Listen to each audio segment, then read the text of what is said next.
आसान तरीका है। लोग ईद की नमाज को बहुत मुश्किल समझते हैं और सोचते हैं कि कैसे पढ़ें।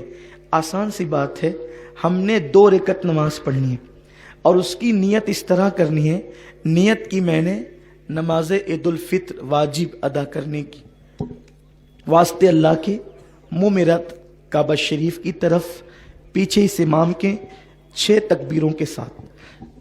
अगर आप इस तरह न कह सकें, ज़बान से नहीं अदा कर सकें, तो आप सिर्फ दिल में ये नियत करें, दिल में सोच लें कि मैं अल्लाह के लिए ईद की नमाज पढ़ रहा हूँ, बस इतना काफ़ी है। इसलिए कि अल्फाज के उतार चढ़ाव के मोहताज बंदे हैं। अल्लाह रब्बुल इज़्ज़त तो दिल के जज्बात को भी जानता है। दिल में जज्बात बाद में पैदा होते हैं, वो अलीमुम बिज़ाति सुदूर पहले जानता है कि आपके दिल में जज्बात क्या पैदा होते हैं। और दिल में सिर्फ सोच लें कि हम अल्लाह तेरे लिए ईद की नमाज अदा कर रहे हैं और हमने उसकी नीयत की है।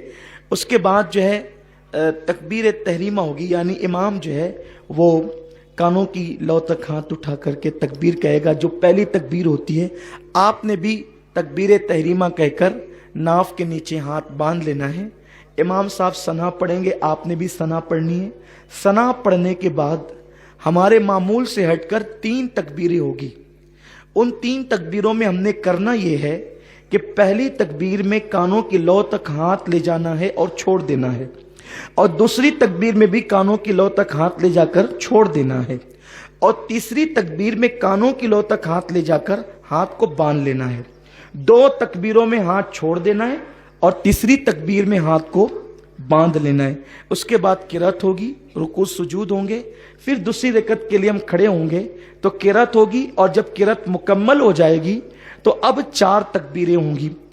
हालांकि असल में वो 3 ही तकबीरें, लेकिन आपको समझाने के लिए 4 तकबीरें होगी। 3 तकबीरों पर आपको कानों की लौ तक हाथ ले जाकर के छोड़ देना है, और चौथी जो तकबीर होगी वो हमारी रुकू की तकबीर है, इसलिए हमें उसमें कान की लौ तक हाथ नहीं ले जाना है, बल्कि अल्लाह अकबर कहते हुए सीधा रुकू में चले जाना है।